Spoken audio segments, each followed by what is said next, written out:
जय हिंद साथियों। मैं पारस सर आज आप लोगों के लिए पर्यावरण के मोस्ट इम्पोर्टेंट सिलेक्टेड क्वेश्चन लेकर आया हूं, जो कि आपके एग्ज़ाम पैटर्न पर हैं, जिन्हें यदि आप पढ़ते हैं तो निश्चित ही यहां से आपको एग्ज़ाम में प्रश्न देखने को मिलेंगे। इसलिए आप लोग इस वीडियो को कंप्लीट देखें और आप कितना स्कोर करते हैं वो भी हमें कमेंट बॉक्स में बता दें। तो चलिए स्टार्ट करते हैं हम प्रश्न क्रमांक 1 से। कहा गया है, भारतीय संविधान का कौन सा अनुच्छेद पर्यावरण संरक्षण को प्रत्येक नागरिक के मौलिक कर्तव्य के रूप में पहचान कराता है? अनुच्छेद 42, अनुच्छेद 48A, अनुच्छेद 51A या फिर अनुच्छेद 20।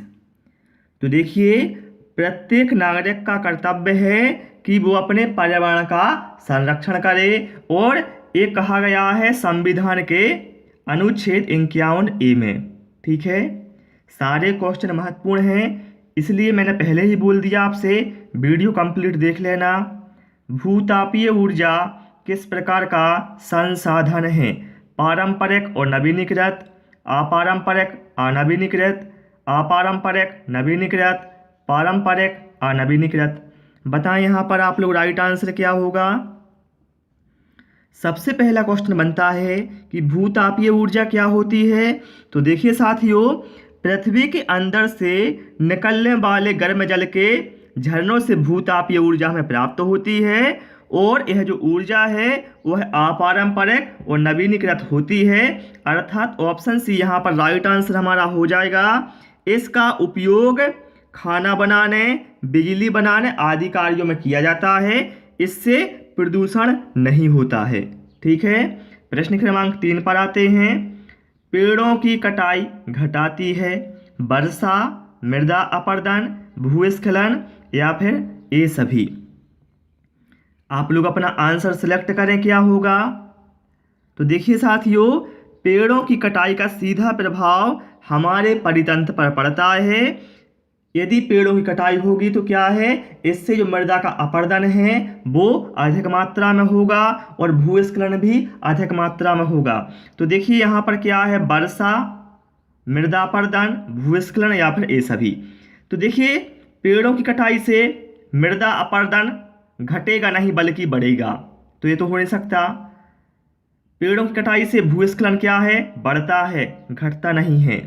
ठीक है, और लेकिन पेड़ों की कटाई से क्या है, जो वर्षा है वर्षा कम होगी।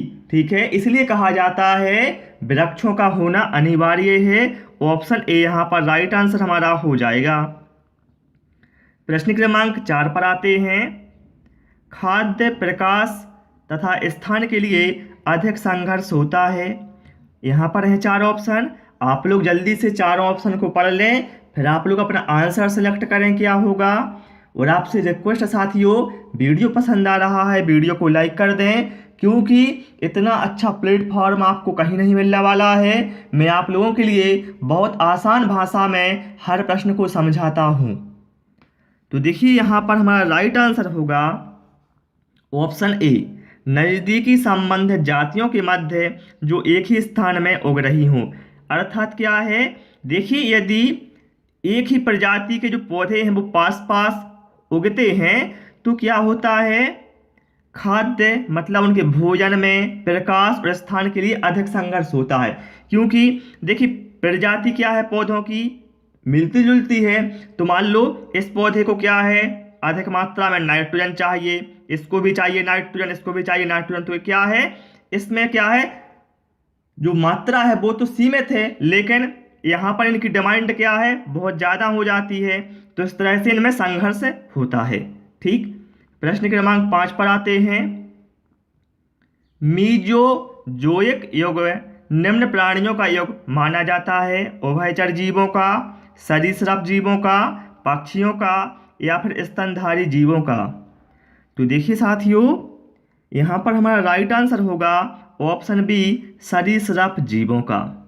ठीक है, क्यों होगा, देखिए साथियों, सरीसृप जीव कौन होते हैं, जो जीव पृथ्वी पर रेंगकर चलते हैं उनको कहा जाता है सरीसृप जीव। जैसे कछुआ हो गया, छिपकली हो गया, सर्प, घड़ियाल, ये क्या है, सरीसृप जीव हैं।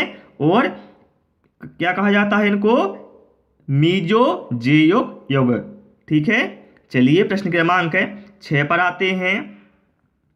चेरनोबिल दुर्घटना किससे संबंधित है? चेरनोबिल दुर्घटना किससे संबंधित है? भूस्खलन, भूकंप, नाभिकीय दुर्घटना या फिर अम्लीय वर्षा। तो देखिए साथियों, चेरनोबिल दुर्घटना, यह दुर्घटना वर्ष 1986 में यूक्रेन के चेरनोबिल न्यूक्लियर पावर प्लांट में हुई थी। इसी वजह से इसे कहा जाता है चेरनोबिल दुर्घटना, और यह संबंधित थी नाभिकीय दुर्घटना से।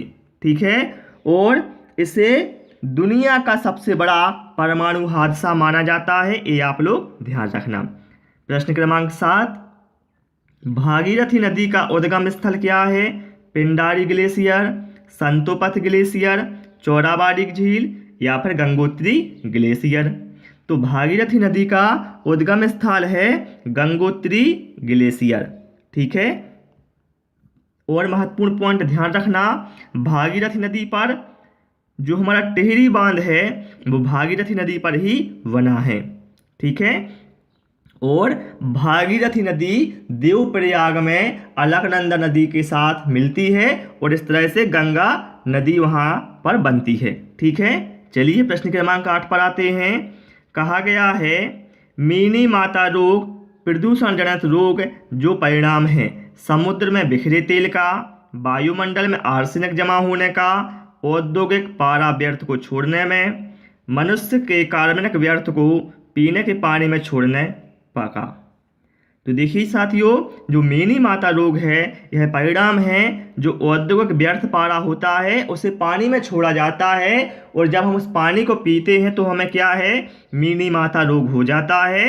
तो ऑप्शन सी यहाँ पर हमारा राइट आंसर हमारा हो जाएगा। प्रश्न क्रमांक 9 पर आते हैं। कटीली झाड़ियाँ पाई जाती हैं, कहाँ पाई जाती हैं? गर्म तथा आर्द्र विषुवतीय जलवायु में, गर्म तथा शुष्क मरुस्थलीय जलवायु में, शीतल ठंडे ध्रुवीय जलवायु में, या फिर इनमें से कोई नहीं। तो देखिए साथियों, आपको बता दें हम कि गर्म तथा शुष्क मरुस्थलीय क्षेत्रों में पानी की कमी होती है, उसी वजह से वहाँ पर जो पौधे होते हैं वो कैसे हैं, उनकी पत्तियाँ नुकीली हो जाती हैं। ठीक है, तो ध्यान रखना, गर्म तथा मरुस्थलीय जलवायु में कटीली झाड़ियाँ पाई जाती हैं।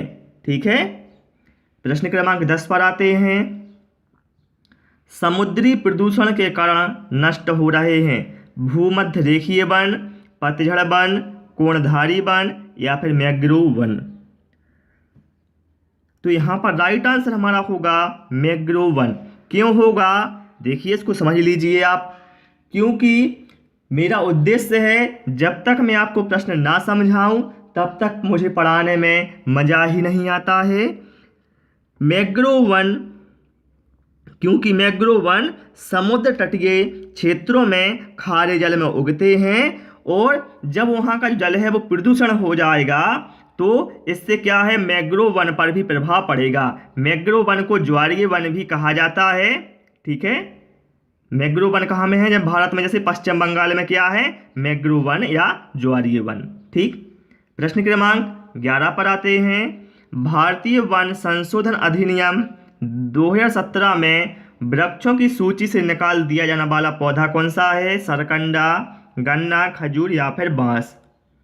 तो देखिए, भारतीय वन संशोधन अधिनियम 2017 में वृक्षों की सूची से बांस को निकाल दिया है। प्रश्न क्रमांक 12 पर आते हैं। निम्नलिखित में से एक पारिस्थितिक तंत्र के जैविक संघटक को चुनिए। क्लोरोफिल, प्लवक या फिर सूर्य का प्रकाश या फिर मृदा। तो फ्रेंड यहाँ पर राइट आंसर हमारा होगा प्लवक। ऑप्शन बी यहाँ पर राइट आंसर हमारा हो जाएगा। प्लवक एक जैविक संघटक होता है। ठीक, चलिए प्रश्न क्रमांक 13 पर आते हैं। निम्नलिखित में से कौन सा एक ग्रीन गुड डीड नहीं है? लाल बत्ती पर गाड़ी का इंजन बंद कर दें, कचड़े को जला दें, पक्षियों के लिए दाना पानी रखें, आहार में विभिन्न अनाज खाएं। सबसे पहला तो यही पॉइंट बैठता है यहाँ पर कि ग्रीन गुड डीड आखिर है क्या। तो ध्यान रखना साथियों आप लोग, पर्यावरण को हरा भरा बनाने के लिए एक नागरिक अभियान चलाया गया था जिसे कहा गया था ग्रीन गुड डीड। ठीक है, इसमें क्या था, इसमें ऊर्जा संरक्षण, जल संरक्षण, वृक्षारोपण, इस तरह के प्रमुख कार्यों को नागरिकों को करने को कहा गया था। जैसे लाल बत्ती पर गाड़ी का इंजन बंद कर दें, पक्षियों के लिए दाना पानी रखें, स्कूल तथा विद्यालय में वृक्षारोपण करें, सार्वजनिक वाहनों का प्रयोग करें, आहार में विभिन्न अनाज खाएं। इस तरह के कार्य इसमें शामिल किए गए थे ग्रीन गुड डीड के अभियान के तहत।